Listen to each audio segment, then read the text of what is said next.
minal jabir anna hunaka tarkib ma naqul bi jumlah fi'liyah, jumlah ismiyah dan jumlah fi'liyah. Wa nahnu qad qumna bi tarkis aula jumlatil ismiyah. Kita sudah konsen kemarin sedikit tentang jumlah ismiyah. Ya. Karena kemarin secara umum juga saya sudah jelaskan bahwa ada dua jumlah secara garis besar, ismiyah dan fi'liyah. Lalu kemudian di jumlah ismiyahnya, di jumlah fi'liyahnya itu bisa saja dalam bentuk tarkib predikat subjek objek maupun predikat objek subjek. Kemudian di jumlah ismiyahnya ada berbagai macam ragam juga, di antaranya jumlah ismiyah yang susunan kata-kata atau susunan kata-kata yang diawali oleh kata benda, namun kata benda setelah kata benda itu ada kata-kata yang pertama memberikan satu penjelasan, yang kedua penjelasan dalam artian bersifat umum, baik itu penjelasan keterangan tempat, waktu, maupun kata benda yang kemudian diikuti oleh kata sifat. Dalam kajian bahasa kita kenal dengan istilah di dalam jumlah ismiyah ada tarkib isnadi, ada tarkib idhafi, ada tarkib majzi. Yang pertama tarkib isnadi. Tarkib isnadi itu sederhananya kita pahami ada dua. Yang pertama adalah kita kenal dengan tarkib yang terdiri dari mubtada dan khabar. Yang kedua, tarkib yang terdiri dari sifat dan mausuf. Saya contohkan saja sederhananya. Yang pertama adalah tarkib isnadi berupa mubtada dan khabar. Ya, saya yakin kawan-kawan sudah banyak paham ini, apalagi yang pernah nyantri. Saya hanya ingin sharing saja, karena ini modal kita untuk menjadi guru atau bahkan untuk menjadi dosen. Yang terpenting adalah bagaimana strategi, cara, teknik, metode kita mengajarkan. Masalah kompetensi, kemampuan kita menguasai materi, saya tidak ragukan bahwa kalian luar biasa memiliki kemampuan itu. Namun strategi, metode, teknik ini juga tentu perlu kita berbagi, sharing. Baik. Yang pertama tadi adalah tarkib isnadi berupa jumlah yang terdiri dari mubtada dan khabar. Mubtada dan khabar sederhananya kita ketahui mubtada itu adalah kata benda yang ma'rifah, yang marfu, yang ma'rifah. Kata benda yang marfu, kata benda yang marfu yang menjadi ciri khas kemarfuannya bahwa benda itu sudah menjadi benda yang ma'rifah. Baik itu ma'rifahnya karena ada alif dan lam, misalnya kata madrasatun menjadi al-madrasatu, mudarrisun menjadi al-mudarrisu, tilmidun menjadi at-tilmidu, dan lain sebagainya. Atau kema'rifahannya karena dia adalah terdiri dari susunan kata-kata. Yang pertama, susunan kata-katanya adalah, katakanlah saya ambil dua contoh saja, sambil contoh itu susunan dua kata, misalnya tilmidun, mahirun, misalnya. Dua kata yang sama-sama nakirah, namun ketika dia sudah menjelma menjadi satu rangkaian kata, kata tilmidun, mahirun, maka kata tersebut secara utuh jika digabungkan maka sudah dianggap ma'rifah. Lalu kemudian juga bisa dalam bentuk keterangan atau jumlah, saya ulangi, jumlah idhafi, ya, yang susunan dua kata benda, atau dalam bahasa Indonesia kita sebut dengan kalimat majmu', walaupun berbeda dalam bahasa Indonesia. Majmu' dalam konteks bahasa Arab itu jumlah atau tarkib idhafi, gabungan dua kata benda, ya, seperti babun ditambah dengan hadidun, bab pintu, hadid besi menjadilah babul hadidi, dan seterusnya. Baik, terlepas dari itu semua, saya ingin jelaskan bahwa mubtada itu adalah kata benda yang ma'rifah, yang marfu, tandai dengan kemakrifahannya. Baik ma'rifah itu karena ada alif dan lam, maupun ma'rifahnya karena ada kata sifat yang membarenginya, atau ma'rifahnya karena dia adalah susunan dua kata yang sudah menjadi bagian dari satu kata yang utuh, yaitu tarkib idhafi, yang gabungan dua kata benda, atau juga bahkan muftadanya dia karena dia menjadi satu rangkaian kata-kata atau susunan kata-kata yang terrangkai yang terdiri dari kata benda dan kata kerja dan lain sebagainya. Nah, intinya bahwa yang pertama tarkib isnadi ini yang ingin saya jelaskan adalah dalam pola yang pertama, pola mubtada khabar, mubtada dan khabar. Satu contoh misalnya kata mubtada al-madrasatu misalnya tadi, al-tilmidhu dan sebagainya, itu adalah mubtada ketika dia disebut mubtada ketika dia sudah mendapatkan khabar. Namun kalau dia tidak mendapatkan khabar atau tidak ada khabarnya, maka dia tidak bisa dikatakan mubtada, dia hanya bisa disebut dengan kata benda tunggal. Ya, tidak memiliki makna yang bisa dipahami. Madrasatun ya, sekolah itu aja. Tapi ketika ada kata khabar, maka kalimat tersebut menjadi kalimat yang tam, sempurna, bisa dipahami. Contoh, al-madrasatu kabiratun, al-mudarrisu zakiyun, at-tilmidhu mujtahidun. Kalimat-kalimat ini adalah susunan dua kata benda. Yang pertama benda asal, benda asli, jamid. Yang kedua adalah kata benda, namun bendanya berupa maknanya secara maknawi sifat. Karena mujtahid sifat, mahirun sifat, dan sebagainya. Nah, inilah yang disebut dengan tarkib isnadi dalam bentuk jumlah yang terdiri dari mubtada dan khabar. Mubtadanya adalah kata al-madrasatu, khabarnya adalah kabiratun, kemudian contoh yang lain al-mudarrisu, khabarnya adalah zakiyun, lalu kata at-tilmidhu, kemudian khabarnya adalah al-mujtahidun. Nah, ini tarkib yang pertama, tarkib isnadi dalam bentuk mubtada khabar. Sedikit saya ingin tegaskan, ketika tarkib isnadi berupa mubtada khabar, maka yang perlu diketahui bahwa pada posisi khabar dalam kajian bahasa secara sederhana di kitab-kitab tarkib sederhana, katakanlah misalnya jurumiyah, kita mengenal bahwa khabar itu ada tiga pola, tiga bentuk. Pola pertama adalah pola yang menunjukkan makna khabar itu makna mufrad. Istilahnya saja yang disebut dengan khabar mufrad. Tapi yang dimaksud dengan khabar mufrad itu bukan berarti makna benda yang menceritakan, mengkhabarkan, memberitakan pada benda yang sebelumnya itu adalah bentuknya tunggal, bukan. Tapi khabar mufrad itu istilah saja. Namun secara lugawi saja, secara istilah yang dapat kita pahami adalah khabar mufrad itu adalah khabar yang terbentuk dari kata sifat murni. Ya. Khabar mufrad itu adalah khabar yang terdiri dari atau yang terbuat dari kata sifat murni. Contoh tadi al-madrasatu kabiratun. Ya.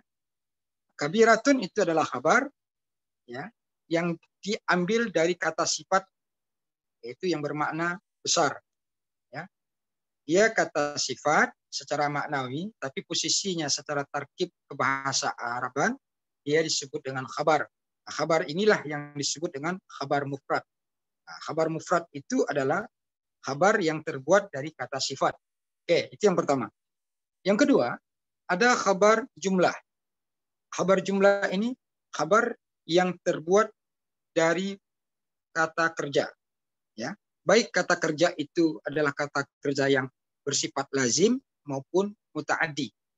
Baik kata kerja itu yang mengandung makna lazim, artinya kata kerja yang tidak butuh objek, maupun kata kerja yang butuh objek, yang disebut dengan istilah muta'adiyun.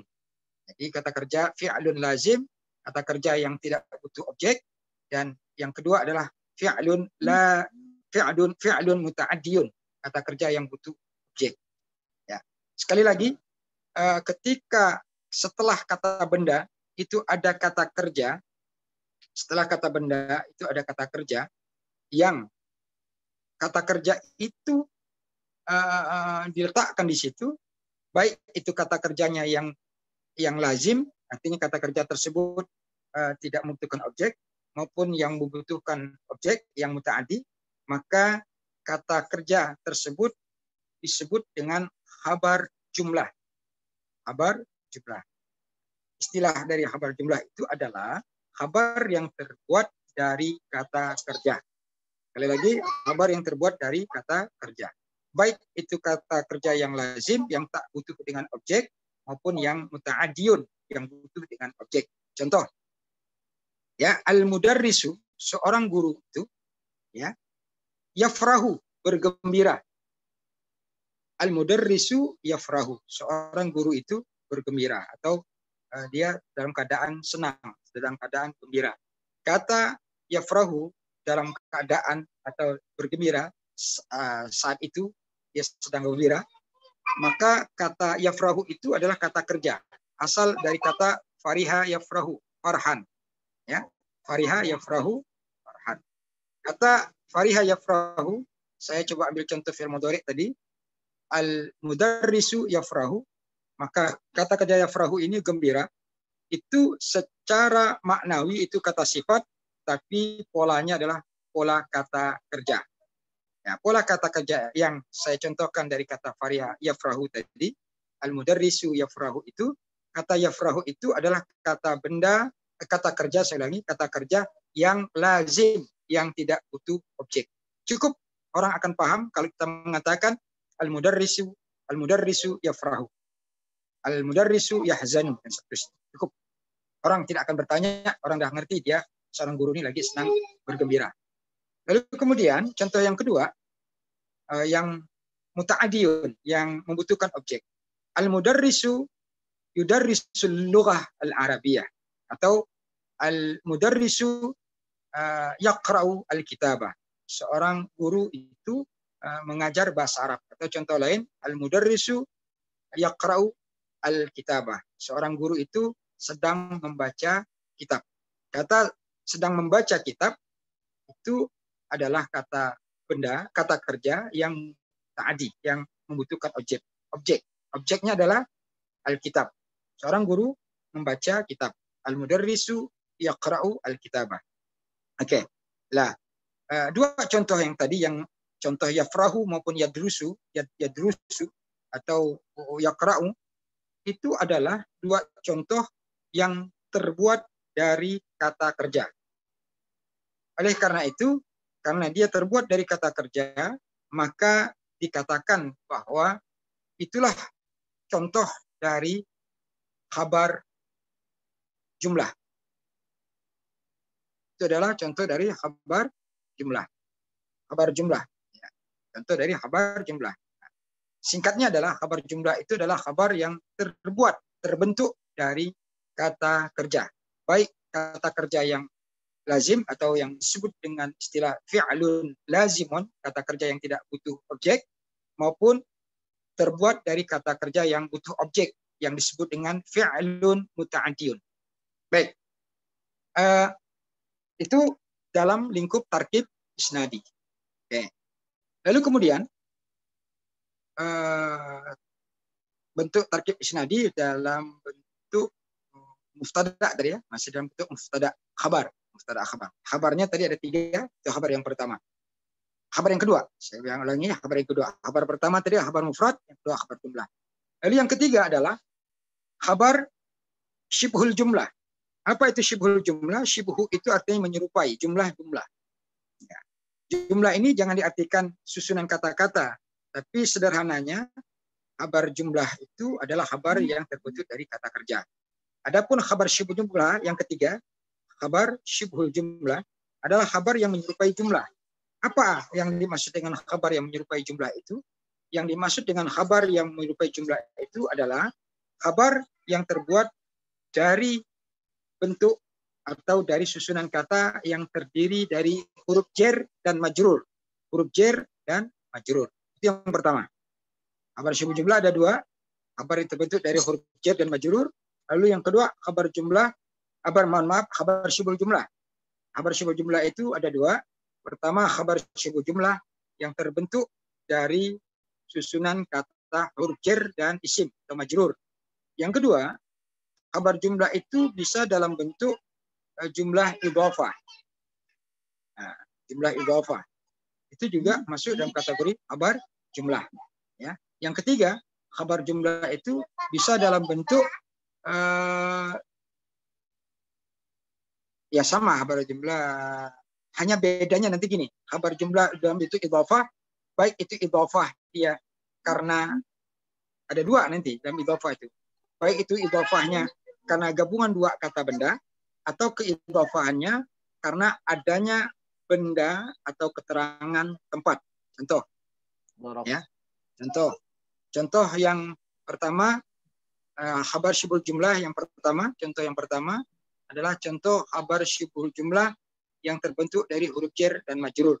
Ya, contoh kalimat al-mudarrisu fil idarati.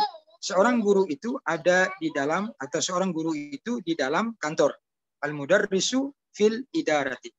Itu adalah fil idarati khabar syibhul jumlah yang terbentuk dari huruf jar dan majrur. Huruf jarnya fi, huruf kalimat isimnya yang majrur adalah al-idarah.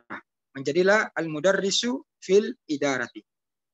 Yang kedua, khabar syibhul jumlah dalam bentuk dia idhofah. Ya, dalam bentuk idhofah. Terbagi dua. Idhofahnya karena gabungan dua kata benda. Atau idhofahnya karena ada keterangan tempat. Yang pertama, idhofahnya karena gabungan dua kata benda. Contoh kalimat. Ya. Al-mudarrisu ibnu Hasanin. Al-mudarrisu ibnu Hasanin. Kata al-mudarrisu itu artinya seorang guru. Ibnu Hasanin anaknya si Hasan. Artinya kata ibnu Hasanin memberitakan tentang si guru yang mengajarkan. Atau si guru tadi. Bahwa sesungguhnya guru itu anaknya si Hasan. Ya. Yang susun kalimatnya adalah al-mudarrisu ibnu Hasanin. Si guru itu anaknya si Hasan. Ya. Ini contoh syibhul jumlah dalam bentuk tarkibnya adalah tarkib yang tarkib idhofi yang terdiri dari dua kata benda yang digabungkan menjadi satu. Yang kedua, masih tarkib idhofi, tapi bukan gabungan dua kata benda. Ya, tapi gabungan kata benda, gabungan dengan atau keterangan tempat bergabung atau digabungkan dengan kata benda. Contoh, al-mudarrisu, ya, al-mudarrisu amama al-idarati. Al-mudarrisu, seorang guru itu amama al-idarati. Seorang guru itu di depan kantor.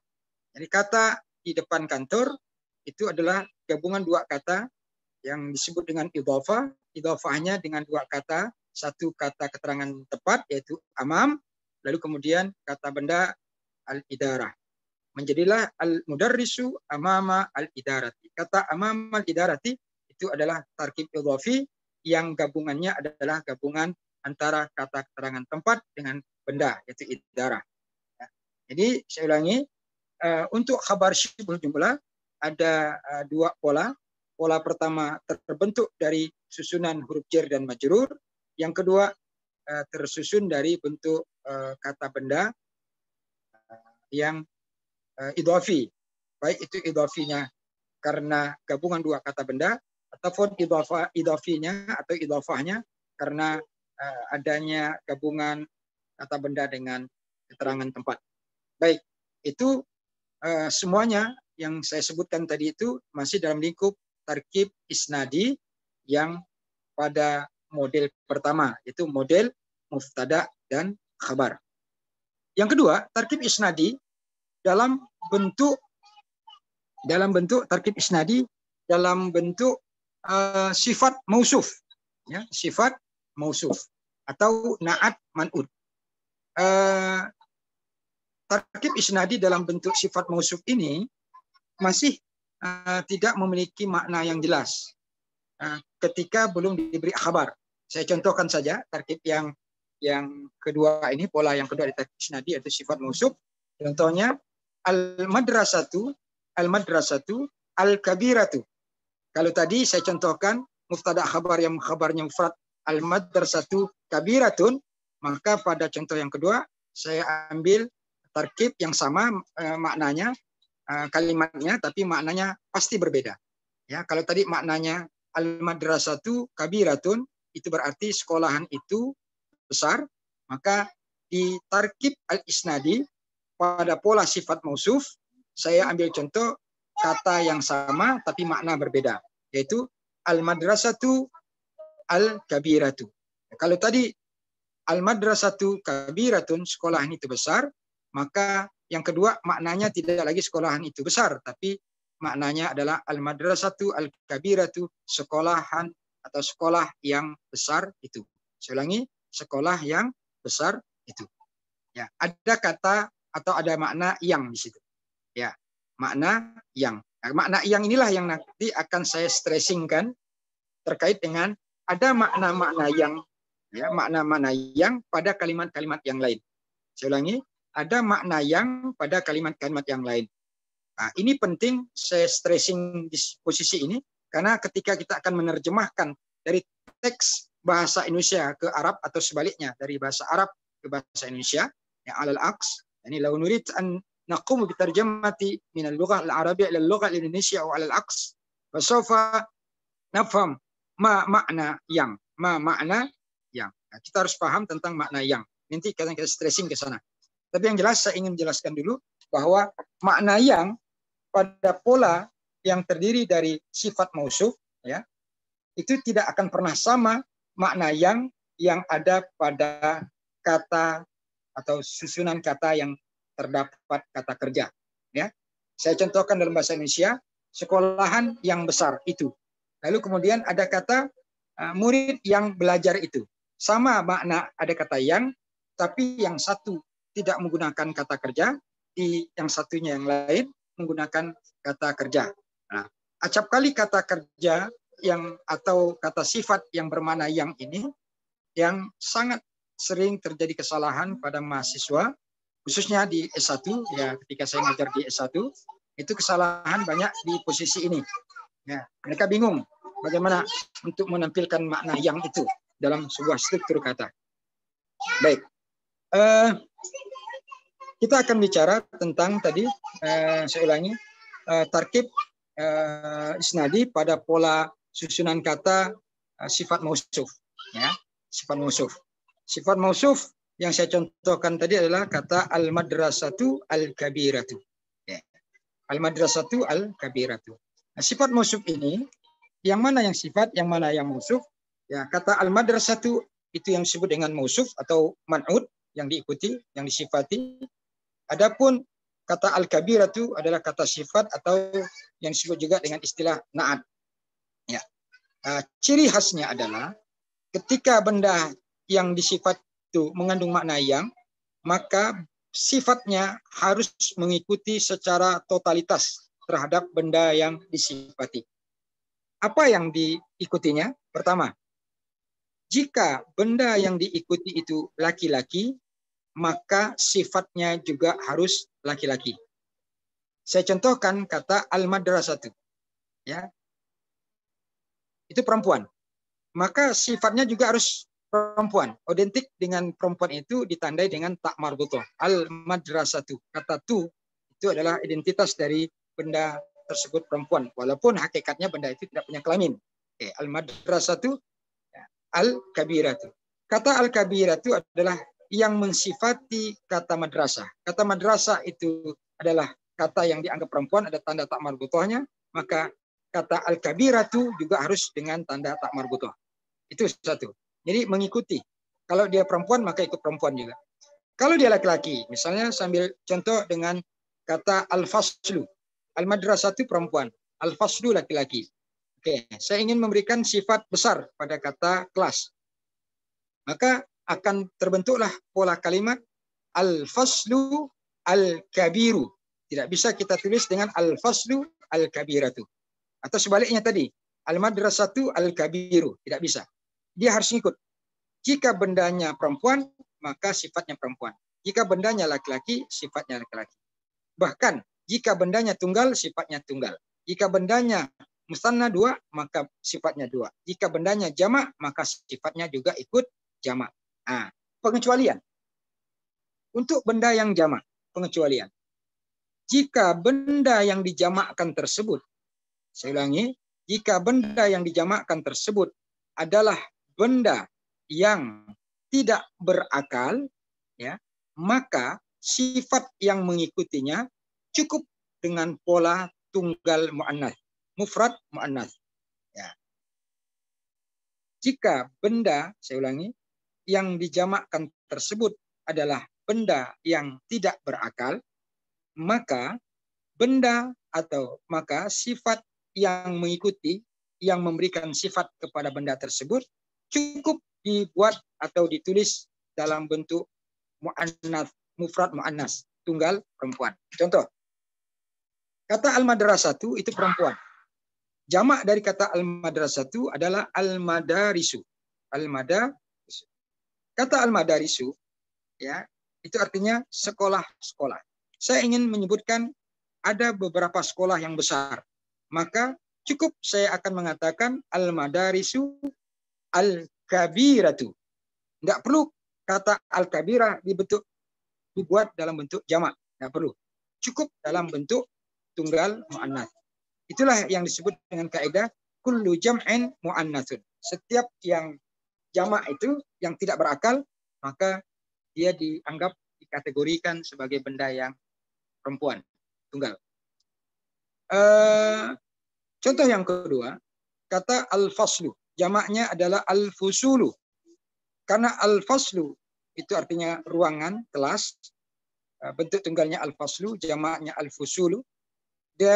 Dia adalah benda atau bagian dari benda yang tak berakal. Maka ketika dia jamak menjadi al-fusulu, saya ingin memberikan kata jamak, sifat dari benda yang jamak itu, yaitu dengan kata kabir tadi. Saya ambil contoh dengan kabir tadi. Maka menjadilah kalimat tersebut menjadi kalimat seperti ini. Al-fusulu al-kabiratu. Tidak perlu dijamak. Ya, al-fusulu al-kabiratu. Karena aturannya adalah setiap benda yang jamak yang tidak berakal, maka benda atau sifat atau bahkan kata kerja yang membarenginya, yang mengikutinya, itu dianggap bentuk tunggal, tidak dalam bentuk jamak, maka dalam bentuk tunggal perempuan. Oke, itu yang masih dalam lingkup tarkib isnadi dalam pola na'at man'ud atau sifat masuk. Sekali lagi, pada na'at man'ud ini mengandung makna yang.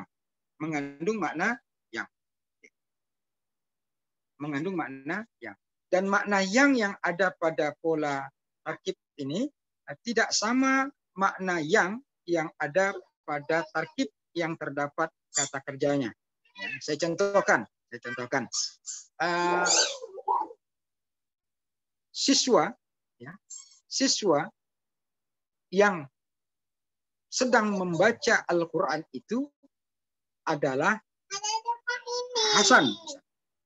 Siswa yang sedang membaca Quran itu adalah Hasan. Coba lihat susunan kalimatnya. Di situ ada kata atau ada makna yang. Ya. Ketika kita terjemahkan,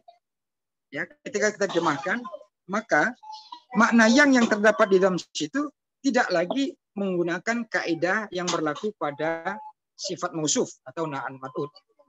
Karena dia susunan kalimat yang terdapat di dalamnya kata kerja.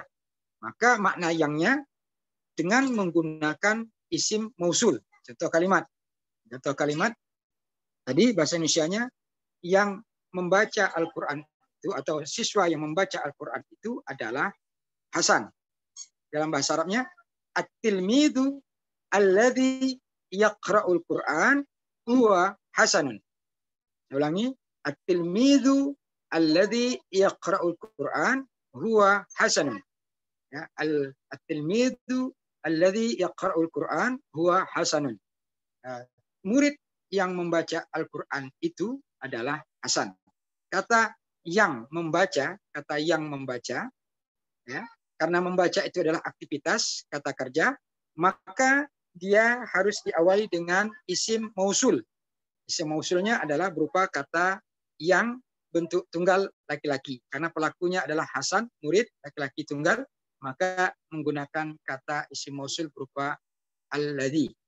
Alladhi itu menunjukkan makna yang dalam bentuk tunggal laki-laki. Ya. Di al-tilmidhu alladhi yaqra'ul Qur'an huwa hasanun. Ya, itu contoh makna yang. Nah, pada pola-pola inilah yang menjadi konsen perhatian kita di saat kita dihadapkan dalam teks-teks Arab maupun mencoba untuk menerjemahkan dari teks Indonesia ke dalam teks Arab atau dari nusus al-Indonesia ila nusus al-Arabiyah atau al-aqsi min nusus al-Arabiyah ila nusus al-Indonesia, dari teks-teks Arab ke Indonesia atau sebaliknya. Nah, ini yang akan kita nanti bahas. Tapi karena kita lebih untuk saat ini konsen pada kata benda tadi, maka saya hanya menjelaskan tentang pola kalimat kata benda itu dulu. Dari sini ada yang mau ditanya? Mungkin ada yang mau ditambahkan? Kita sharing-sharing saja nih, karena saya yakin di kelas ini banyak orang-orang hebat ini. Ya, sharing-sharing saja. Kalau mungkin ada yang perlu dikoreksi, silakan dikoreksi. Yang perlu ditambah, silakan ditambah. Kita hanya sharing saja. Tidak ada istilah saya menggurui, tidak. Tapi sharing saja nih.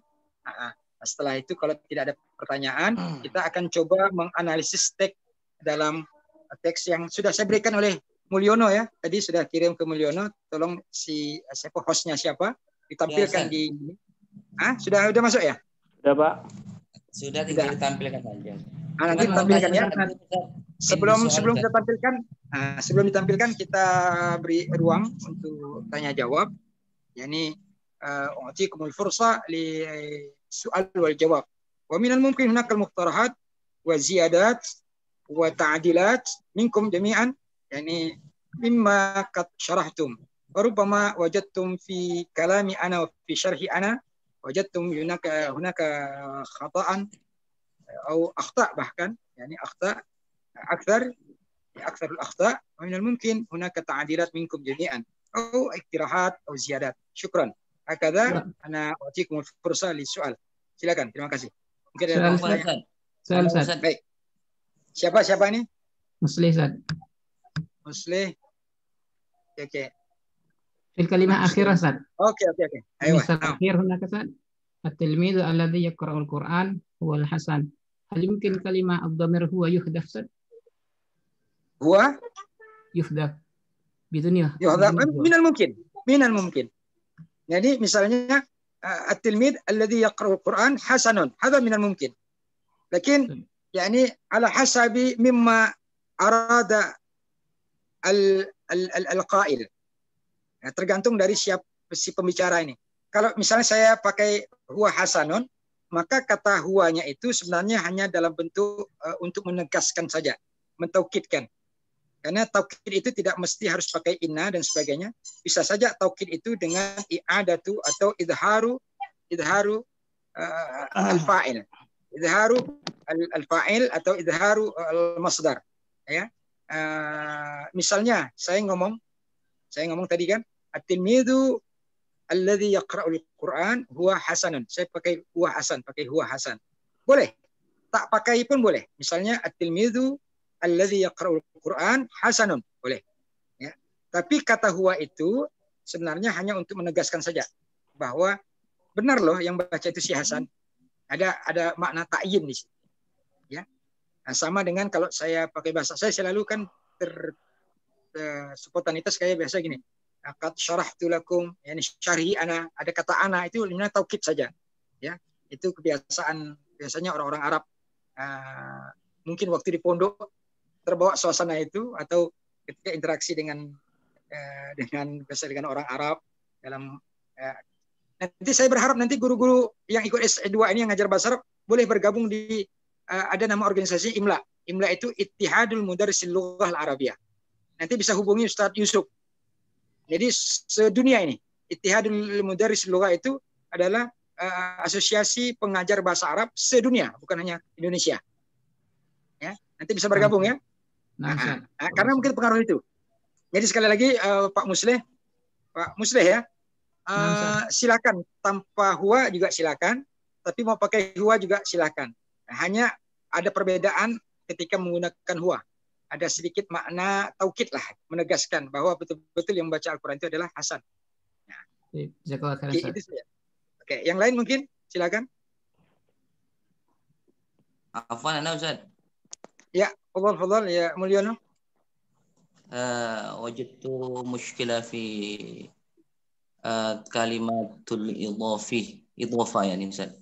Saya masih bingung dengan yang kan ada mufrad, musanna dengan jamaknya Ustaz. Ya.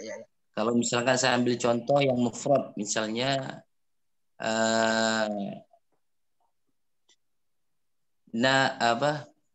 jendela rumah misalnya, nafidatul atau babul baiti misalnya Ustaz. Babul baiti ya. Itu mufrad Ustaz ya. Ya. Kemudian kalau jamaknya itu abwabul baiti. Babul baiti ya. Nah, yang saya bingung itu yang musannanya Ustaz. Ketika menjadi musanna apakah tetap banil baiti atau gimana Ustaz? Atau ada huruf yang hilang Ustaz? Baik.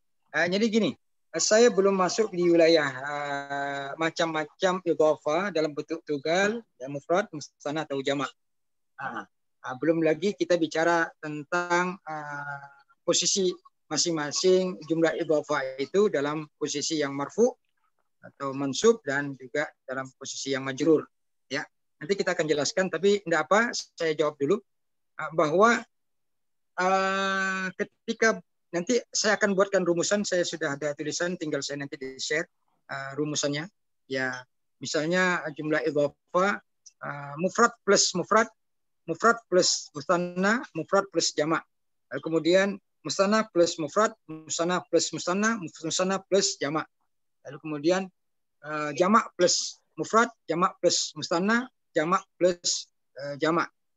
Lalu kemudian jamaknya lagi dibagi jamak muzakkar, muannas dan jamak taksir. Oke.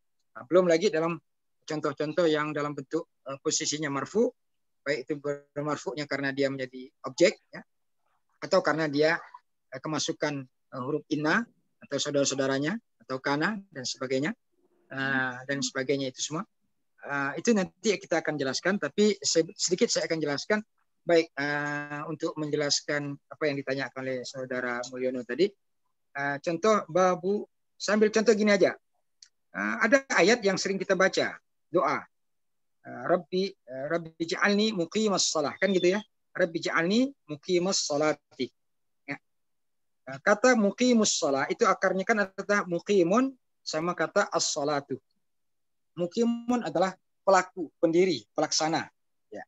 Orang yang mendirikan. As-salat, salat. Ya. Akar dari kata aqama yuqimu. Muqimus shalah, muqimun itu kalau itu bentuk tunggalnya, muqimun. Muqimani, muqimuna kalau bentuk jamaknya. Ini jamaknya adalah bentuk jamak mudzakkar salim. Ya. Nah, ketika kita membaca doa itu untuk sendiri, kita akan membaca doanya Rabbi ja'alni muqimas sholati. Ya, Rabbi ja'alni muqimas sholati. Posisi muqimah itu tadinya muqimun. Ya. Karena dia bergabung dengan kata as-shalah, ya. Muqimun menjadi muqimu. Lalu kemudian karena dia adalah kalimat yang diawali oleh kata ij'al, ya, maka posisinya adalah sederhana menjadi posisi yang maf'ul, ya, yang mansub, maka mu menjadi ma, jadi muqimah as-salati. Itu dalam bentuk tunggal, muqimah as-salati. Nah, bentuk kedua dari bentuk muqimun itu adalah muqimani. Ya, kalau dia dalam posisi yang marfu, maka menjadilah muqimani plus as-salati. Muqimani as-salati. Ketika dia diidhafahkan, kata muqimani itu akan terbuang nunnya, menjadilah muqima as-salati. Muqima as-salati. Itu dalam posisi yang marfu. Tapi ketika dalam posisi yang mansub atau juga majrur, mansub atau majrur gitu, maka muqimani as-salati digabung menjadi muqima as-salati, nunnya terbuang, ya. Maka ketika posisinya mansub atau majrur, alifnya tadi nunnya sudah terbuang kan, alifnya berubah menjadi ya, menjadilah Rabbi kalau kita doa gitu ya, Rabbi ja'alna, ya, atau misalnya dua orang kita doakan atau katakanlah kalimatnya posisinya sebagai mansub. Maka menjadilah mukimai as-shalah. Tapi cara membacanya tentu tidak dengan membaca mukimai shalah, tapi tetap mukimas shalah. Tapi tulisannya, mimnya itu setelah mim itu ada ya. Ya menunjukkan bahwa ya itu adalah pengganti dari alif, yang alif itu merupakan identitas bahwa pelakunya ada dua, gitu. Ya, pelakunya ada dua. Jadilah mukimai as-shalah. Mukimai as-shalati. Itu dalam bentuk musanna. Dalam bentuk jamaknya, karena dia jamak mudzakkar salim, maka mukimun, mukimani menjadi mukimuna. Ya, plus digabung dengan as-shalati menjadi mukimuna as-shalah, mukimuna as-shalati. Karena digabung maka nunnya terbuang. Jadilah mukimus sholati. Mukimu as-sholati. Mukimu as-sholati. Itu pada posisi dia marfu. Ya. Pada posisinya majrur atau mansub atau majrur. Ya. Mu-nya, waw yang menunjukkan tanda kejamaan dia, jamak mudzakkar, jamak laki-laki, berubah menjadi ya. Ya, sama dengan tadi ketika dua. Hanya bedanya kalau dua itu mukimai, ya, maka kalau dia jamak bukan lagi dibaca mukimai, tapi mukimi as-shalah. Tandanya adalah mim berharkat kasrah, kemudian ya menggantikan posisi waw sebagai tanda jamak. Menjadilah mukimi as-shalah. Tapi karena dia diidhafakan, bacaannya pendek, tapi tulisannya tetap ditulis ya. Nah, jadi kalau kita berdoa, Rabbi ja'alna mukimis sholati. Rabbi ja'alna mukimis sholati. Ya. Kalau dibaca putus, Rabbi ja'alna mukimi as-sholati. Ya. Kalau dia dibuang sholahnya, Rabbi ja'alni mukimina. Kan gitu. Jadi posisi bacaannya akan berubah. Nah, sering kita temukan ketika ada imam atau seorang yang berdoa, yang maksudnya ada untuk yang ramai jamak, dia membaca doa diubah tapi tidak berubah cara struktur katanya, ya. Nah, kalau dalam kajian fikih, dalam kajian hukum, ayat itu sebenarnya tidak boleh diubah. Tapi kalaupun harus diubah atau kalaupun mau diubah, jangan diniatkan itu ayat, tapi diniatkan itu doa. Itu dalam perspektif tentu akan memunculkan ikhtilaf lagi, tapi saya hanya beri gambaran saja. Ya, misalnya tadi doa ayat itu kan bunyikan Rabbi ja'alni muqimas sholati. Kita ingin jamakkan, kita ubahlah Rabbi ja'alna muqimis sholati. Ya seperti itu. Jadi ya-nya tetap ada menjadi tanda pengganti dari waw yang menunjukkan bahwa benda tersebut adalah jamak mudzakkar. Namun membacanya tetap dibaca pendek karena sudah diidhofahkan dengan kata as-shalah. Menjadilah Rabbi ja'alna muqimis shalah. Nah, yang sering kita temukan para pembaca doa itu karena mungkin tidak begitu juga memahami struktur bahasa Arab, sehingga dia baca Rabbi ja'alna muqimas sholati. Rabbi ja'alna muqimas sholati. Padahal Rabbi ja'alna muqimas sholati, kata muqimas sholati itu dalam bentuk tunggal atau dalam bentuk yang musanna, ya. Khususnya bentuk tunggal itu Rabbi ja'alni muqimas sholat. Tapi ketika dia ubah Rabbi ja'alna, maka bacaannya bukan lagi mas sholati tapi mis sholati. Rabbi ja'alni muqimas sholati, kalau Rabbi ja'alna muqimis sholati. Ya, seperti itu. Lanjutannya juga harus diubah berarti Ustaz ya. Misalnya begini, Rabbi ja'alna muqimis sholati wa min dzurriyyatina, begitu ya. Ya, diubah juga. Jadi konsekuensinya harus berubah semua ada. Wa min dzurriyyatina. Ya, karena kalau tidak diubah maka ngikut ya. Kalau tidak diubah maka tidak akan ada keselarasan harapan dan makna dari kita inginkan. Harapannya adalah untuk kita semua, maknanya juga untuk makna semua. Nah, kalau tidak diubah zurriyati kan tidak konsisten ya. Satu sisi minta untuk kami, tapi pada sisi untuk keturunan hanya dia sendiri. Nah, konsekuensi juga harus ikut. Baik, itu. Cuman itu Ustaz, dalam satu ayat itu ternyata ada dua apa ya? Di situ pelakunya itu yang pertama menunjukkan diri sendiri, Robbi ja'alni, yang di akhirnya ditutup dengan Robbana wa taqabbal du'a itu. Ya. Padahal Ini menarik masih nih. Ya, satu betul. kesatuan ya. Ya, ini menarik. Nah, ini memang kajiannya lebih pada kajian tafsir, tapi tentunya juga tidak bisa dilepaskan dengan madkhal lughawi. Ini lugha al-Arabiyah. Ya, tafsir itu tidak bisa lepas dengan pendekatan bahasa. Baik, menariknya pada ayat ini, ya kalau kita lihat struktur asli dari ayat itu kan Rabbi ja'alni muqimas shalah wa min dzurriyyati rabbana wa taqabbal du'a. Itu sama dengan surah Ibrahim ya, ayat 37 yang bunyi gini. Rabbi inni Rabbana inni askantu min dzurriyyati. Rabbana inni askantu min dzurriyyati biwadin ghairi dzar'in inda baitikal muharram gitu ya. Surah Ibrahim ya, surah Ibrahim ayat 37 ya. Kurang lebih itu. Nanti dicek lagi. Saya juga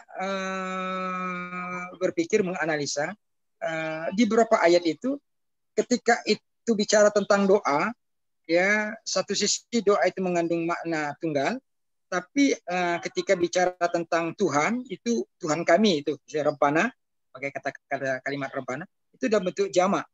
Karena ternyata memang subhanallah inilah bahasa Al-Quran yang sangat balaghi.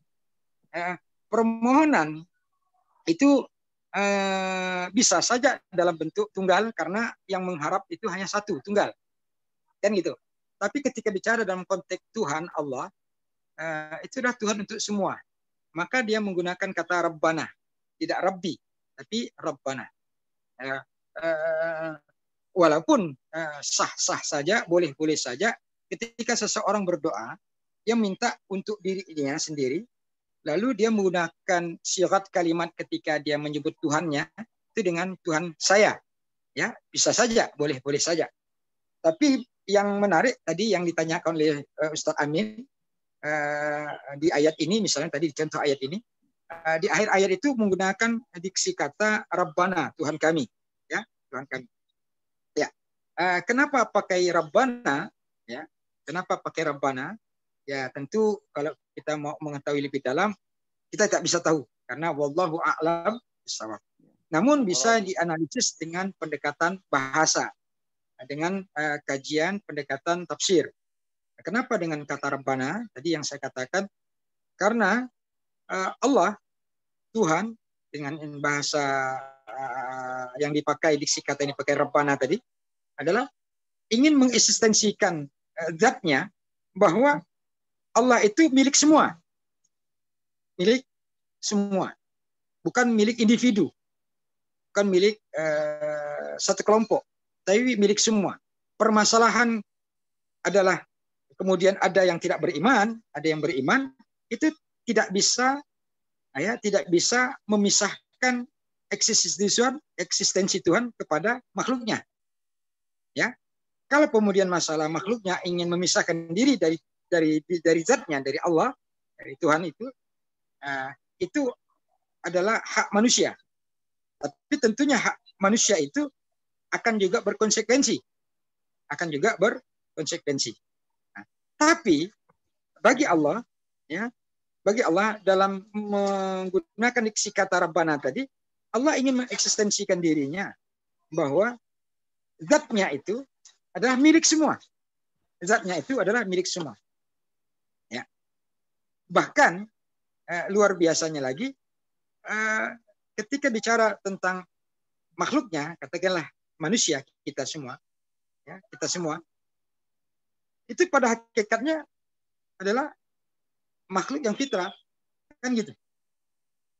Sehingga menjadi argumentasi kuat juga ketika Allah menggunakan kata Rabbana, ya, bahwa sesungguhnya Allah ingin mengekspresikan dirinya bahwa dia adalah Tuhan kita semua, yang beriman maupun tidak. Walaupun tadi pada awal mulanya manusia itu dalam konteks kajian ruh, ya, yang sudah kita bahas kemarin, itu sudah suci. Ketika Allah mengatakan alastu birabbikum qalu bala syahidna, ya. Sekali lagi kata Rabbana itu kata Rabbana itu adalah suatu bentuk diksi yang Allah pakai untuk mengeksistensikan dirinya, itu adalah Tuhan untuk semua. Tuhan untuk, oke. Nah, kalau dia Tuhan untuk semua, kalau dia Tuhan untuk semua berarti ya, setiap makhluknya ya punya hak untuk meminta kepadanya. Cuman pertanyaannya, memintanya itu apakah sudah diawali dengan meyakini bahwa Tuhan yang mengesensikan Tuhan kita, itu tadi kita semua mengakui bahwa Tuhan itu esa atau tidak. Tapi faktanya kan tidak. Ada juga yang menyekutukannya. Saya kira itu saja. Cukup ya? Bisa dipahami ini ya. Ini wallahu a'lam bishawab, intinya yang jelas ini sesuai dengan referensi yang saya pelajari seperti itu lagi. Oke. Mungkin ada yang lain?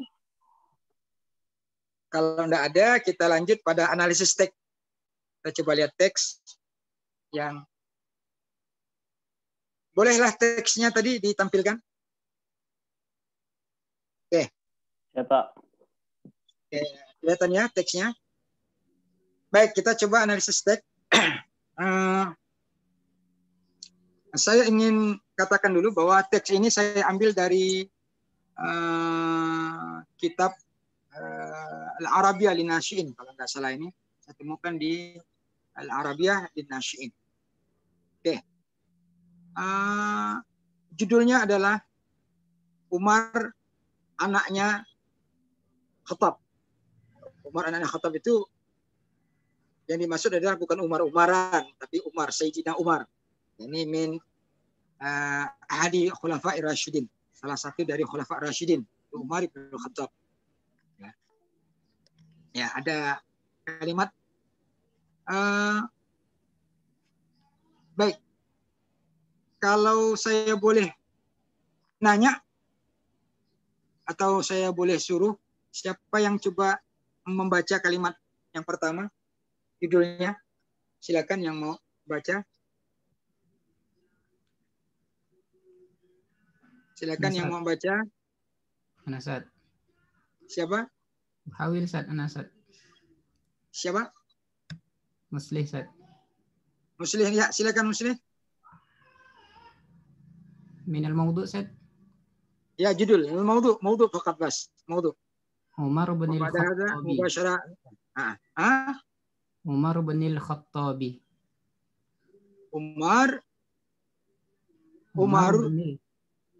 Umar bin Khattabi. Oke. Coba munculkan lagi teksnya tadi. Bisa dimunculkan teksnya? Itu sudah ada, Sat. Sudah muncul, Sat. Muncul. Sudah, Ustaz.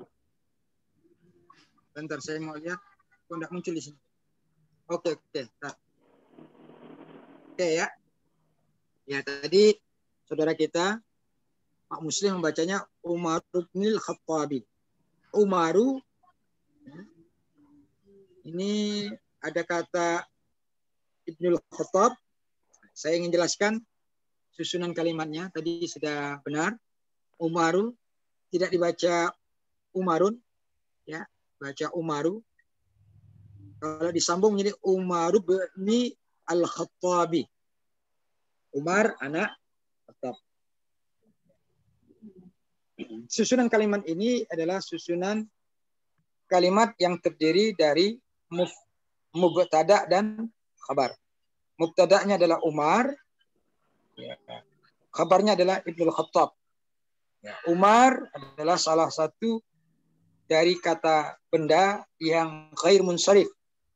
Ya, bacaannya konsisten, tidak berubah, yaitu Umaru, tidak dibaca Umarun. Umaru Ibnu Khattabi. Halo? Ya, Pak. Ibnu Khattab, yakni Umaru bin Al-Khattabi. Tadi dibaca Umaru ni atau Ibnu? Ni, Sat. Baca ni ya. Umaru ni Al-Khattabi. dibaca Umaru. Ya. Ya, kalau dibaca Umaru bin Al-Khattabi, maka kata itu kan ba dan nun, asalnya itu adalah ibnun, anak laki-laki ya. Ya. Atau biasa kalau kita singkat itu dengan bin. Kenapa dia jadi bin? Itu akar katanya adalah ibnun, anak laki-laki. Itu nanti ada dalam kajian Syihatul Kalimat, perniagaan kata. Ada dalam kajian Syihatul Kalimat, perniagaan kata itu. kata ibnon itu alifnya bisa terbuang atau akan terbuang karena dia alifnya adalah alif huruf hamzah wasal. Ya, karena dia hamzah wasal maka dia akan terbuang. Ya. Terbuang. Terbuangnya bukan karena idhofah, tapi terbuangnya karena ittisal. Karena beda. Ittisal dan idhofah itu beda. Kalau idhofah maka posisi bacaan keseluruhan ini masih dalam bentuk yang mubtada. Tapi kalau dia yang terbuangnya alifnya itu alif muttasil itu atau hamzah wasal itu, maka dia disebut dengan terbuangnya karena wasal, karena bertemu dengan huruf Umaru. Nah, kalau dipisah Umaru ibnu Khattab. Umar menjadi mubtada, Ibnu Khattab menjadi khabar. Ibnu Khattab menjadi, jadi bacaannya bukan ibni tapi ibnu. Umar ibnul Khattabi. Karena Umar menjadi mubtada, ya, bin Khattab itu menjadi khabar. Itu yang kita jelaskan tadi, itu adalah pola khabar syibhul jumlah. Dalam susunan katanya adalah susunan kata yang terdiri dari mudhaf, mudhaf ilaih atau tarkib idhafi, tarkib idhafah. Ya, dibacaannya menjadi Umar ibnul Khattabi. Atau kalau dikasih alif, Umaru ibnu al-Khattabi. Umar anaknya si Khattab. Umar itu anaknya Khattab. Nah, saya akan coba juga stressing pada kata ibnon tadi. Ya, ibnon menjadi bin atau kalau disambung menjadi Umaru ibnu. Ya. Kata ibnon alifnya itu adalah hamzah wasal. Tidak hanya kata ibnon itu yang kita kaji, tapi ada kata dari kata ibnon itu melahirkan kata-kata lain. Kata-kata lain dalam kata ibnon itu adalah melahirkan kata buniyun atau baniyun atau bunayun atau bunayya. Ya. Itu sering kita temukan dalam beberapa ayat Allah. Misalnya di dalam surah Luqman ayat 13 ya, kalau nggak salah. Ketika Luqman Hakim berwasiat kepada anaknya, idz qala Luqmanu li ibnihi ya bunayya. Ya, kata ya bunayya. Bunayya. Iya-nya itu iya nisbah, ya yang mensifatkan, mengatafkan atau mensifatkan kepada si pemilik, wahai anakku menjadi. Ya.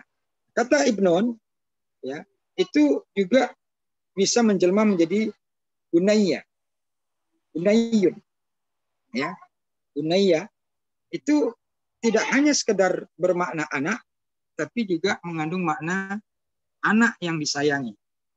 Seringkali di dalam Al-Quran, diksi yang dipakai ketika seorang nabi atau seorang, katakanlah Luqman Hakim itu kan tidak dikategorikan nabi, ya, tapi dia orang soleh.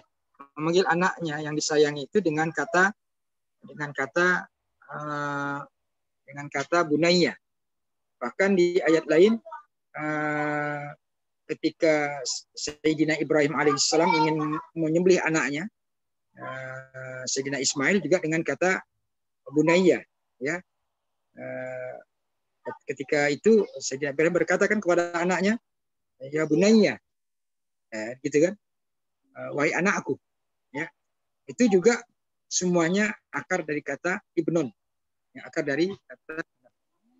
Oke, itu hanya sekedar tambahan dari kata yang kita ingin jelaskan adalah inilah bentuk contoh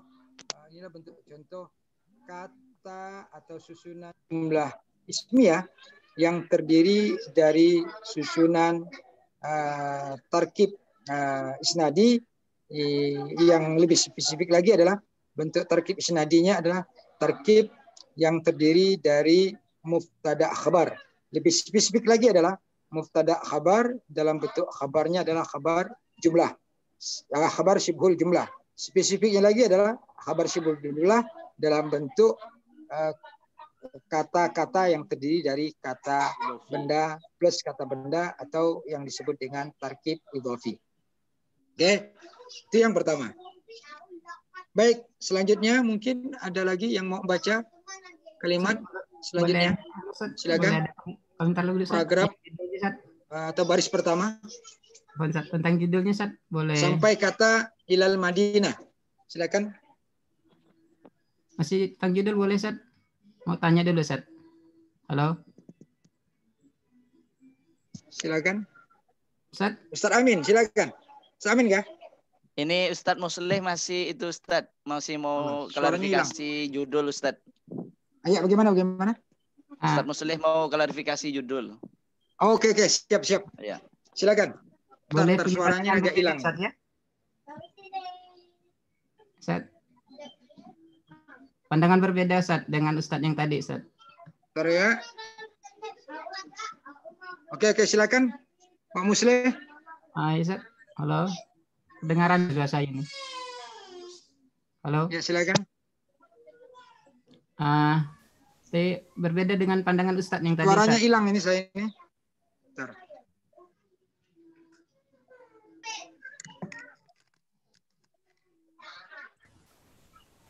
Bentar ya, halo. Saya agak hilang suaranya.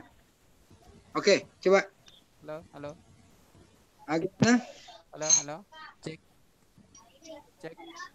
Dengaran ke Bang? Kecil suaranya, kecil. Silakan. Kecil Bang suaranya Bang. Halo. Udah, siap. Ya, lanjut. Nah, ini Ustadz. Tapi berbeda dengan Ustadz tadi Ustadz ya. Mohon dikoreksi Ustadz. Apa tadi? Boleh enggak itu sebagai Halo Ustadz? Ini kok bisa hilang suaranya deh ya? Ada Ustadz, suaranya ada. Bentar, suaranya enggak kedengaran. Tadi karena ada orang yang nelpon, suaranya hilang jadi. Bentar. Oke, coba. Halo, cek. Oke, udah siap. Udah kedengar suaranya. Silakan. Ya, Ustadz. Tadi ya. Pandangan Anda berbeda dengan Ustadz, boleh Ustadz? Berbeda Ustadz. Silakan. Nah, kenapa Anda tadi dibaca ni? Karena anggapan Anda ini adalah Umar bin Khattab ini adalah satu khabar Ustadz dengan mubtada mafdhuf takdiruhu huwa Ustadz. Itu boleh nggak sih seperti itu Ustadz? Oke, siap. Mubtada'nya adalah huwa Umar ibnul. Ya, jadi idhofah jadi semua itu ya. Baik. Ya, Ustadz. Ini makanya diskusi sharing dengan orang-orang pintar ini dapat ilmu baru kita. Kawan-kawan yang mungkin tidak sampai mengkaji alfiah ya, mungkin tidak belum menemukan kalimat itu. Baik. Apa yang disampaikan oleh saudara kita Muslih tadi ya, itu benar juga. Tadi dengan catatan bahwa posisi yang dibaca oleh saudara Muslih tadi Umar ibnil Khattabi, kalimat Umar ibnil Khattabi itu menjadi khabar. Ya. Mana mubtada'nya? Mubtada'nya mahdhuf. Mubtada'nya mahdhuf. Apa yang dimahdhufkan? Yaitu kalimat huwa. Huwa ya, Umar bin Khattab. Dia adalah Umar ibnul Khattab. Ya. Huwanya di mubtada. Mubtada'nya dalam bentuk kata domir yang munfasil. Ya. Itu sering kita temukan. Misalnya contoh faslun, nanti kan, atau babun, itu kan biasa kita temukan. Nah, itu kan ada mubtada yang dibuang. Hadza faslun, hadza babun. Kalimat hadzanya dibuang, dimahdzufkan, disembunyikan. Ya. Yang muncul hanya kabarnya. Ya. Nah, itu kadang kita akan bisa terjebak juga. Nah, tinggal bagaimana untuk meyakinkan bahwa ini mubtada, ini kabar. Tergantung si pembicara. Maka saya katakan bahwa tak satu pun diksi kata yang dikeluarkan oleh seseorang ya, yang dimengerti oleh orang lain ya, dimengerti oleh orang lain atau ditafsir oleh orang lain, kecuali yang tahu persis maknanya adalah orang yang mengeluarkan kata itu. Misalnya tadi ketika saya membaca dengan Umar bin Khattabi, ya, Umar bin Khattabi, Umarnya menjadi muftada, Ibnu Khattab menjadi khabar, ya. Karena yang saya inginkan adalah bahwa kisah ini menceritakan tentang Umar, ya, maka pelakunya jelas, yang tampak itu adalah Umarnya. Maka Umarnya itu menjadi poin penting untuk memahami isi cerita itu. Ya, maka karena dia adalah poin penting untuk mengetahui isi cerita itu, maka Umarnya dimunculkan. Ketika Umarnya dimunculkan, maka posisinya menjadi mubtada itu menjadi satu yang untuk mengisyaratkan juga bahwa isinya pasti bicara tentang Umar. Ya, tuh. Lalu kemudian, kalau kemudian juga pilihannya adalah Umar bin Khattabi menjadi khabar, mubtada'nya adalah huwa, maka kabar yang berupa huwa itu, domir yang munfasil itu, domir yang tidak bisa menyatu itu, ya, disembunyikan atau dibuang. Itu juga boleh. Tendensinya adalah atau motifnya adalah bahwa si penulis misalnya atau si yang mengatakan, yang memberikan argumentasi itu ingin menyembunyikan ada sesuatu yang membuat orang penasaran. Ya, karena kalimat mubtada yang dibuang itu akan orang memancing orang. Ada apa ini? Itu juga menjadi sesuatu yang menarik. Tinggal bagaimana argumentasi orang itu. Karena dalam bacaan atau dalam kajian kaidah struktur bahasa, qawaid al-lughah al-arabiyah, sarfan kana atau nahwan, itu akan juga memiliki ikhtilafat, perbedaan pendapat ulama. Ulama Basra, ulama Kufah itu berbeda. Ya, beda. Nah, hanya yang perlu kita pahami adalah argumentasi. Sama dengan saya contohkan. Kan yang kita baca itu sering kalimat, misalnya kalimat la haula wala quwata illa billah. Ya. Kita jarang, bahkan miris kita tidak pernah menemukan orang membaca la haulun wala quwatun illa billah. Boleh enggak pertanyaannya? Ada seseorang misal membaca la haulun wala quwatun illa billah. Ya. Mungkin bagi orang yang tidak pernah mendengarnya atau mengkaji kaidah bahasanya akan menyalahkan orang membaca la haulun wala quwwatun illa billah. Padahal membaca dengan kata la haulun wala quwwatun illa billah itu boleh. Pertanyaannya boleh atau tidak itu adalah tergantung argumentasi. Satu. Yang kedua, kebijaksanaan hukum, karena apa yang disampaikan tak satu pun kata kecuali akan dinilai oleh orang. Penilaian itu akan melahirkan satu konsekuensi hukum. Sama dengan saya contohkan gini, saudara-saudara. Saya pernah ditanya orang tentang nama Masjid Al-Karim. Ada yang membacanya Al-Masjidu Al-Karimu. Ada yang membacanya Masjidul Karimi. Ada yang membacanya Al-Masjidu Karimun. Saya bilang, siapapun yang membaca dengan versi yang beragam itu, boleh saja, sepanjang ada aturannya. Dan yang dibaca dengan ragam itu semua ada aturannya. Tapi, ketika kita membacanya dengan aturan yang sudah ada, yang dibolehkan itu, namun, yukhaliful ada, bertentangan, atau yu'aridul ada, bertentangan, atau berbeda, dengan adat yang umumnya orang baca, maka akan melahirkan fitnah. Nah, inilah kemudian yang harus dihindari. Ya. Nah, tadi apa yang disampaikan oleh saudara kita Ustaz Muslih tadi itu boleh, benar, dan memiliki argumentasi. Memiliki argumentasi.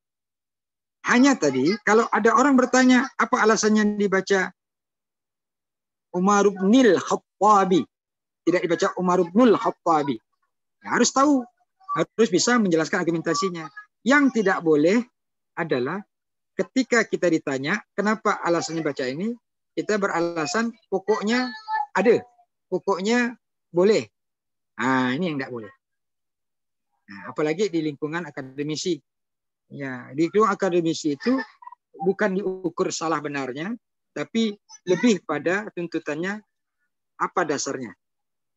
Ya, nah, beliau sampaikan tadi itu sangat jelas dasarnya karena bahwa Umar bin Al-Khattabi menjadi khabar. Muftada'nya adalah mahdhuf berupa huwa. Nah, itu. Jadi benar, boleh. Yang tak boleh itu adalah argumentasi. Sama kalau saya contohkan Pak, saudara-saudara. Kalau dalam bab fikih misalnya, bacaan basmalah di awal surah Fatihah itu kan hukumnya wajib dalam perspektif mazhab Imam Syafi'i. Tapi dalam perspektif mazhab Imam Abu Hanifah atau Imam Maliki, membaca basmalah Bismillahirrahmanirrahim di awal surah Fatihah itu tidak wajib untuk dijaharkan, ya, tidak wajib. Sehingga itu tidak perlu didebatkan. Namun yang tidak boleh itu adalah, saya pernah di masjid saya Al-Karim. Al-Karim itu sudah menjadi adat, sudah menjadi aplikasi kemadhabannya masyarakat. Al-Karim itu menggunakan mazhab Imam Syafi'i. Ya, setiap membaca awal surah Fatihah pasti diawali dengan membaca basmalah Bismillahirrahmanirrahim. Dan jahar, jelas. Di sholat-sholat yang menuntut untuk membaca jelas. Maghrib, Isya, Subuh. Ya. Lalu kemudian suatu ketika ada seseorang, dia tahu hukum, dia tahu ikhtilaf, tapi mohon maaf, dia tidak bijak. Dia sholat di Masjid Al-Karim, pas pada saat itu, imamnya agak terlambat. Bukan juga terlambat, karena di belakang, agak terlambat datang gitu. Ini orang langsung maju. Karena orang ini juga dianggap ustadz. Memang ustadz juga sih. Cuman ustadznya dulu dia bermadzhab Syafi'i. Pulang dari haji, pakai mazhab Imam Maliki. Dia tak pakai bismillah. Dulunya pakai bismillah. Dulunya pakai tahlil. Sekarang, Pak, ya. Ya, Allahumma yarham lah. Lalu kemudian Allahumma yarham. Kemudian dia imam. Dia tak pakai bismillah. Apa yang terjadi? Yang terjadi di fitnah. Oh, dengan jamaah marah. Sampai jamaah mengatakan, kami bukan tak ngerti dengan madhab. Bahkan kami dulu pernah belajar dengan guru-guru kami yang alim. Karena kampung Segon ini kampung orang-orang alim, dia bilang gitu. Ada Ustadz Fauzi. Ustadz Fauzi itu nyang saya. Yang ketepatan nyang saya juga. Ustadz Fauzi. Bahkan almarhum Mukhtar Nasir, Imam Masjid Istiqlal, itu dulu belajarnya juga di Segonia, Madrasah Segonia, di Tanjung Raya 2, Segon. Ya. Jadi orang-orang alim lah. Tapi dia bilang, warga bilang, masyarakat bilang, jangan kau ubah tradisi kami yang sudah bermadzhabkan Syafi'i.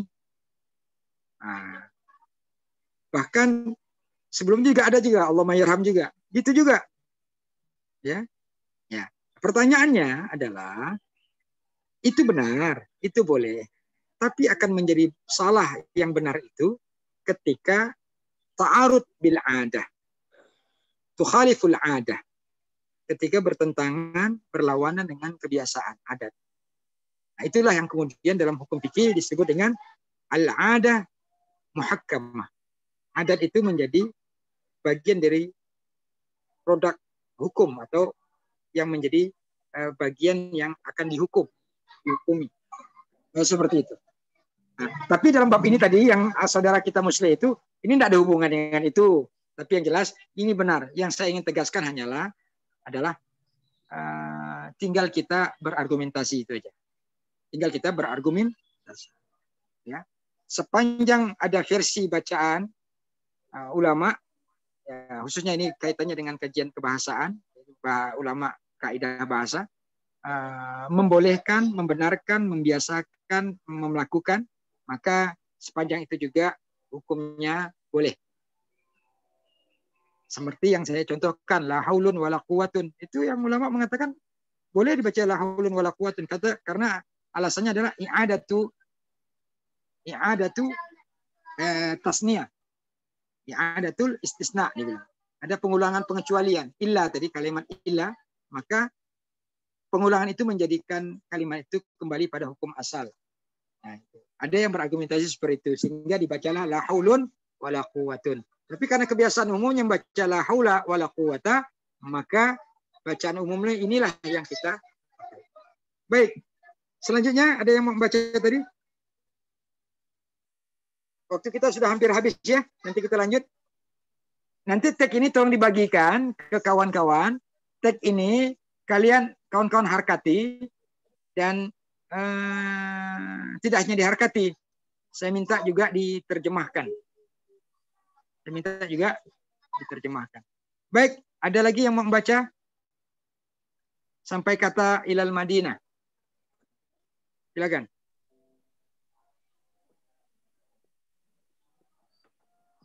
Boleh coba Ustaz?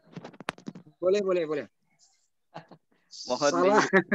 Dibetulin kalau salah. Kalau salah tidak dimarahi, kalau benar diapresiasi. Alhamdulillah. Oke, tafadhal Ustaz. Oke, bismillahirrahmanirrahim. Kana Umar bin Khattabi radhiyallahu anhu rajulan syaja'an wa indama aradal hijrata wa indama aradal hijrata mim Makkati ilal Madinati. Baik, kita sama-sama lihat ya. Nah, saya tadi kan dibaca kana Umar bin Khattabiyah. Ya. Iya, Ustaz. Oke. Nah. Baik. Nah, kalau kalimat ini Ustaz Amin membacanya Umar bin Khattabi, ini tidak bisa toleransi lagi. Ya. Ini kalimat tidak bisa toleransi lagi. Maka bacaannya yang benar adalah kana Umar bin Khattabi. No ya. Karena tidak ada alasan untuk mengatakan ada mubtada yang dibuang seperti tadi. Kalau tadi ada. Itu. Nah, karena ini adalah ya, coba kita lihat kalimatnya. Ini adalah sebuah susunan kalimat ya dalam bentuknya jumlah fi'liyah karena diawali oleh kana wa khatwa. Ya, karena itu adalah kata kerja ya. Fi'lun nakis ini. Oke. Konteksnya adalah ya, konteks keseluruhannya dia menjadi satu kesatuan dalam hukum i'rab disebut dia ya mubtada. Satu kesatuannya. Mubtada. Jadi tidak ada mubtada lain yaitu huwa misal huwa kana tidak bisa. Maka hukum bacaannya adalah Ibnul Khattabi, Ibnu Al-Khattabi. Umar Ibnul Khattabi. Dibaca nu. Kalau tadi masih ada alasan. Tidak bisa menjadi idhofah, Ustaz. Tidak bisa. Nah, Umaru itu bisa tidak bisa ya. Ya. Tidak bisa dibaca Umaru Nil. Ya. Umarnya itu diidhofahkan ke Khattab tidak bisa. Iya. Ya. Nah, itu nanti bisa diskusi lagi dengan kawan-kawan. Termasuk Ustaz Muslih tadi. Oke, radhiyallahu anhu rajulan, oke. Nah, karena wa akhwatuha tarfa'ul isma wa tansibul khabar, oke, merafakkan isimnya adalah Umar yang dalam bentuknya ada jumlah yang tersusun dari jumlah idhafi, mubtada khabar dan idhafi. Lalu kemudian rajulan, oke, lanjut. Rajulan menjadi khabar kana, syaja'an ya, juga menjadi khabar mengikuti kata rajulan, oke. Wa indama hajar ila hijrah. Tadi dibaca mim Makkati ya. Oke. Kata Makkah itu adalah salah satu dari kata kerja yang ghairu munsharif Ustaz ya? Ya, ghairu munsharif atau ghairu mutamakkin. Berarti Makkata Ustaz ya? Makkata. Oke. Akarnya adalah makkatu. Jadi makkatu dia dari awal asalnya memang tidak bisa diberi alif dan lam. Dari asalnya memang gitulah dia. Ditulis dalam bentuk yang tidak beralif lam, tapi bukan berarti dia tidak beralif lam itu tidak dihukum ma'rifah. Dia sudah ma'rifah karena nama tempat. Hanya saja dia adalah bagian dari isim yang ghair munsharif atau ghair mutamakin. Isim yang tidak bisa menerima tanwin. Yaitu tidak bisa menerima tanwin itu un, an, atau en. Jadi asalnya sudah makkatu. Dan tidak bisa majrur Ustaz ya. Tidak bisa. Ya, kalaupun dia dimajrurkan, jarihinya itu harus nasab. Harus nasab. Jadi isim yang munsharif itu kalau dijerkan atau kemasukan huruf jer, hukum bacaannya adalah nasab. Tidak dibaca kasrah. Tidak bisa baca mim makkati. Dia harus dibaca makkata. Seperti di Al-Qur'an itu bibakkata mubarakan itu Ustaz ya. Iya, siap. Kata bibakkata mubarakan. Ya. Itu kata Makkah. Tapi di Al-Qur'an itu menarik itu, di Makkah. Kenapa tidak fi Makkah? Kan gitu. Nah, itu ba huruf jer, ba di musahabah. Nanti kita akan jelaskan pada posisi itu juga nanti. Bahkan di saat kita nulis skripsi nanti, skripsi itu kalau di skripsi ke tesis ke, misalnya judul yang gini, fa'aliyah ta'limul lughah al-arabiyyah min khilali al-masrahiyah al-arabiyyah, ya, fi madrasah gitu ya. Biasa kan fi madrasah. Itu sebenarnya lebih bagus pakai bi madrasah. Bi juga mengandung fi, tapi lebih dekat, lebih musahabah. Maka disebut dengan ba musahabah. Ba musahabah. Apalagi kajiannya adalah penelitian yang kualitatif. Kualitatif itu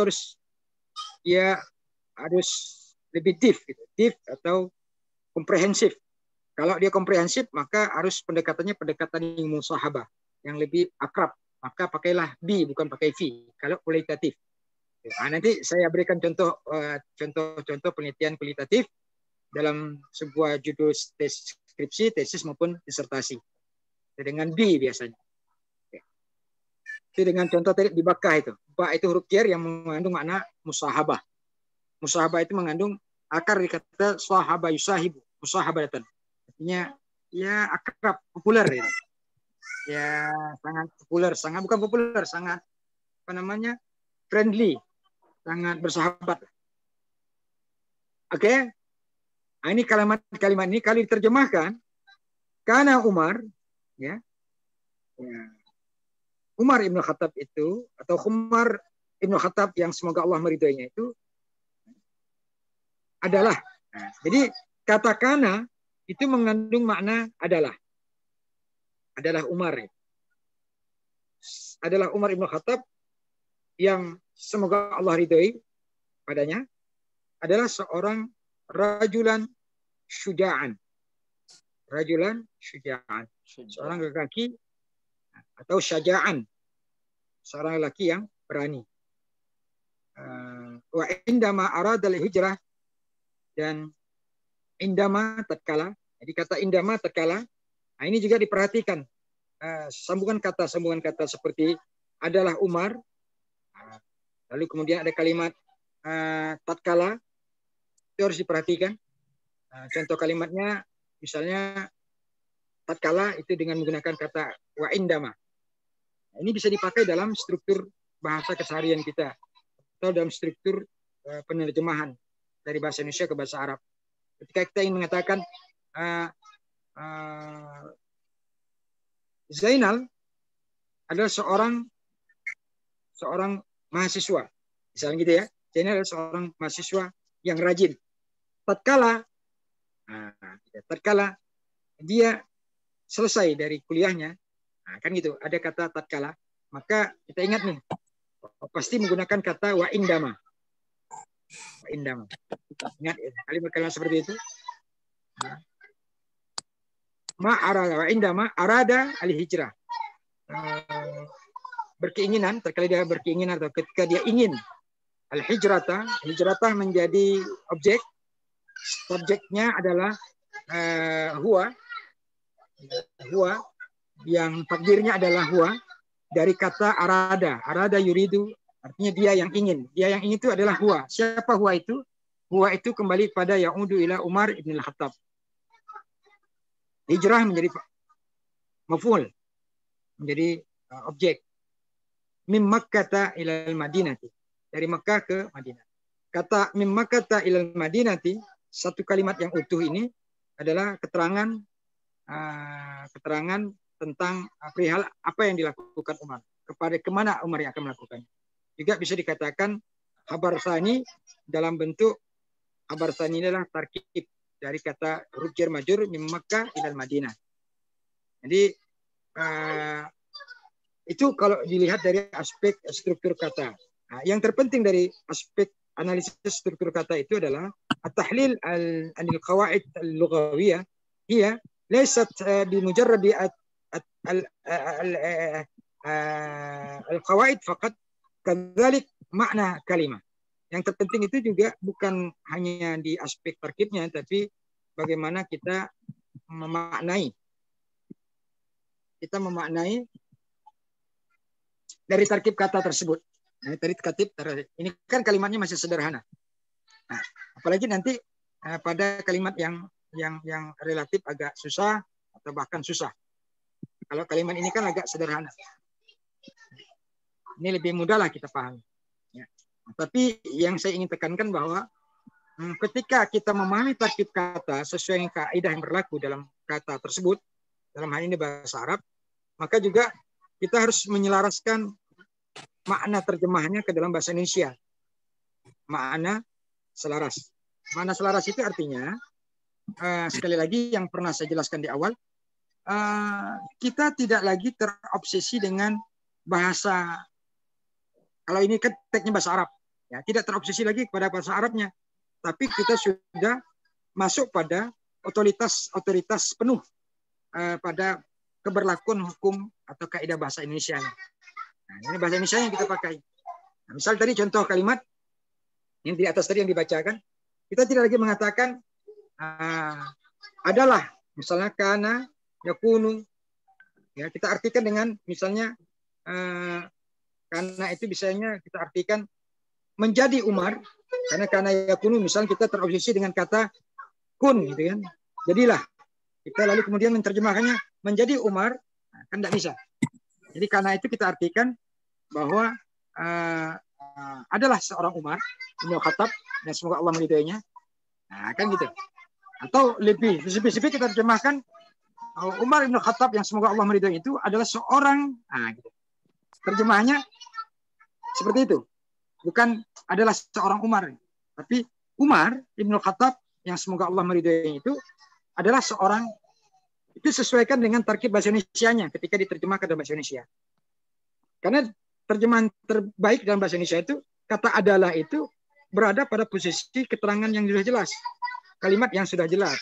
Bukan adalah Umar, tapi Umar ibn Khattab yang semoga Allah meridainya adalah seorang pemuda yang berani. Nah, kan gitu.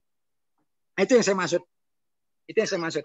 Kita sudah meninggalkan terjemahan itu, obsesi kita terhadap teks, terhadap lughah al-masdariyahnya, tapi kita sudah masuk pada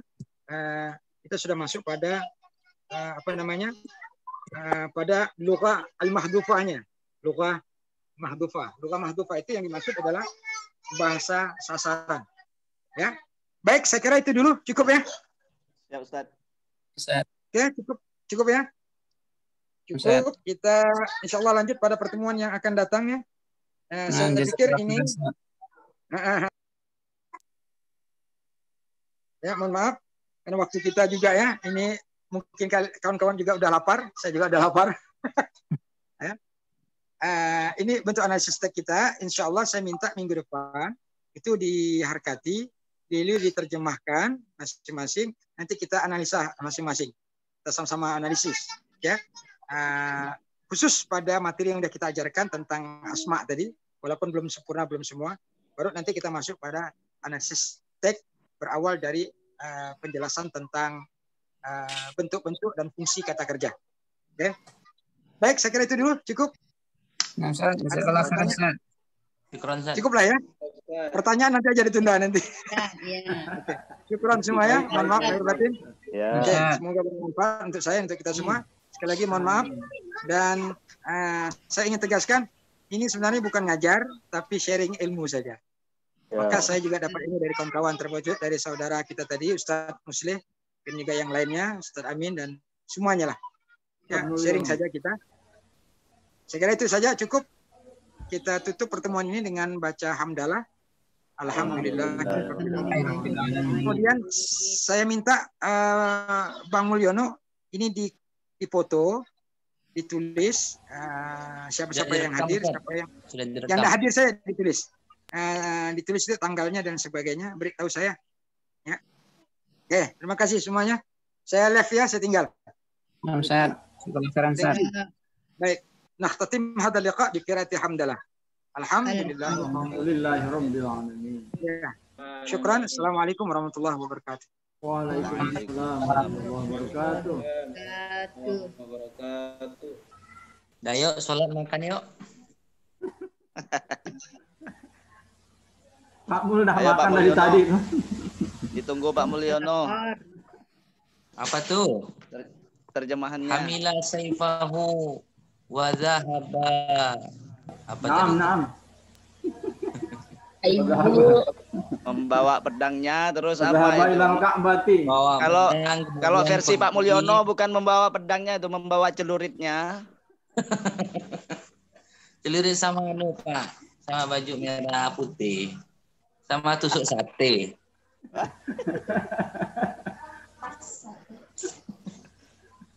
Oke kawan-kawan. Oke, Terima kasih banyak. Oke, Halif dulu. Belum makan, belum sholat kita ya, kawan-kawan. Terima kasih. Sampai ketemu iya besok. iya. Sore jam berapa? Malam. Sore. Oh, nanti sore ya, pada asan. Sore jam 3:30 lah, letih nah otak nih. Oh, lah dah. Dengarin Pak Amin ngomong terus dari tadi, capek gitu. Tapi banyak manfaatnya alhamdulillah. Amin Dan nggak ngomong, kawan-kawan hanya yang mewarnai aja tadi tuh. Saya mewarnai ya. Saya tuh penat dah pikiran nih. Dari pagi full. Yalah kita istirahat ya. Stressing dulu nih ya. Makan lo. Oh, lah. Ana pamit dulu nih ya kawan-kawan semua. Ayo. Baik. Assalamualaikum. Assalamualaikum.